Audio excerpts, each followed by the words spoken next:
So it's time. You've decided that you want to start your resin business. Or maybe you're doing resin as a hobby. But starting a business and starting a new hobby is normally pretty expensive. So how do you become a beginner on a budget and avoid wasting money on buying gear that you don't need just yet? We're going to look at some tips in this video that can keep the costs down so you can enjoy your resin business or hobby the most. So first things first is resin. It's expensive, but obviously absolute necessity for a resin business. So I started using craft resin first. It's a really great resin, and I started with this kit, which is the 1 litre kit. Then when I found that I liked it, I reordered to the larger size. So if you head to the craft resin website, you can see that they have multiple options for sizes from 1 litre up to 16 litre. But this is where I say check that you like it first, so you're not paying out a large amount for this resin. And why not use people's discount codes? I have craft resin in my description box on a discount code, and there are many others here on YouTube so that you can save yourselves a wee bit. So as you'll see here, I'm now onto the Epoxy Emporium website. This is because I moved to Portugal and the shipping costs of craft resin were much more expensive. It's a Portuguese brand.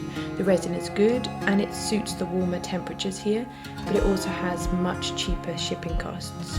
So tip number 1 is find a resin that suits you and then buy in larger quantities. So onto your setup. A studio isn't needed. A level table, some open windows and maybe a messy mat to protect that table is all you need. I use my dining table. So tip 3 is the pretty bits. Now we could let it go crazy here, but we're not going to. Just start with 1 set of mica powders. This set is going to keep me going for a while. I also bought 3 types of leaf, gold, silver and rose gold. But honestly, I never used the silver or rose gold, so I could have saved myself a few quid there. I personally think that a bit of gold leaf and mica powders are super effective, and you can make a wide variety of things with only these 2 things. Mica powder and the gold leaf are all that I've used in this set of coasters, and this bookmark has the mica powder, gold leaf and some flowers that I dried after stealing them from my mum's garden. I think they're really effective. I also have this set of colour pigments for when I don't want glitter, and again, this will last me a really long time. I got it off Amazon and it came with 5 free glitters, which I've used on top of my earrings. So this is another tip. Have you ever done any kind of crafting or maybe even nails or nail art? I used to do nails, so I have some nail art bits and some nail glitters, and I've just repurposed them for resin. So as you can see, now I have a lot of glitters, but I have never bought glitters specifically for use with resin, so you might be the same. So tip number 4, this might seem a little hypocritical whilst I show you these moulds, but bear with me, and please remember I do this as a business and have done for a little while now. So it's be choosy when it comes to what moulds you are buying. Try to have a focus or some core products. I'll give you an example. When I look at this Pinterest page, and there are at least 5 completely different types of earrings that I want to make on here, let alone if I was to go on to look at boards, coasters, pet tags or key rings, etc.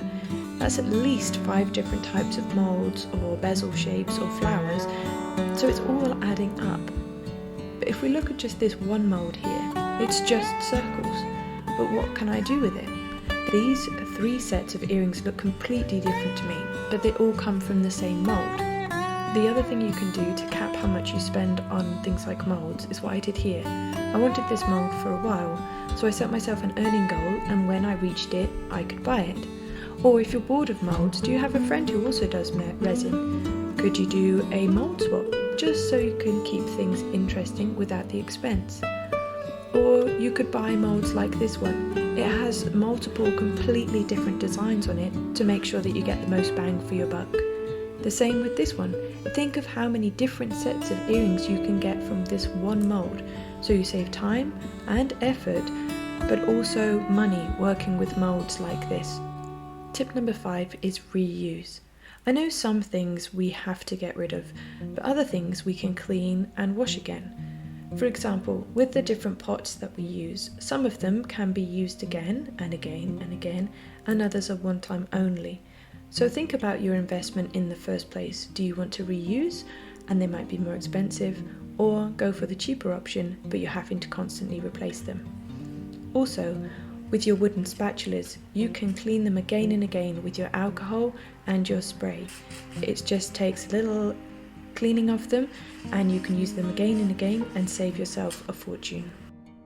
Tip number 6. Now I know this may not be popular because you could go onto Vistaprint or Amazon or a million other places to get your packaging done. But at the beginning of your making journey, you might be like me and decide that it's just another cost that you don't need.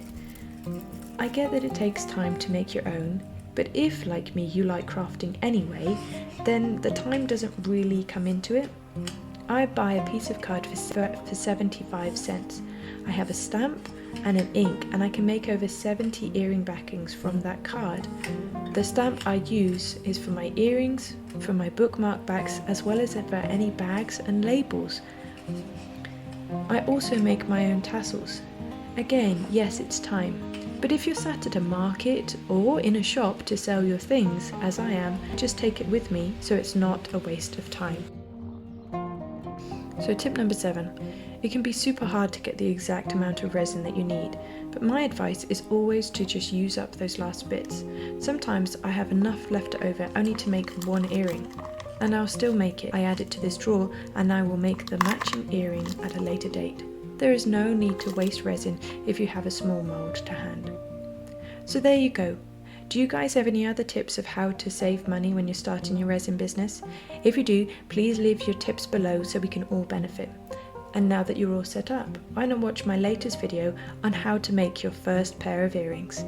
Thanks for watching and see you next time.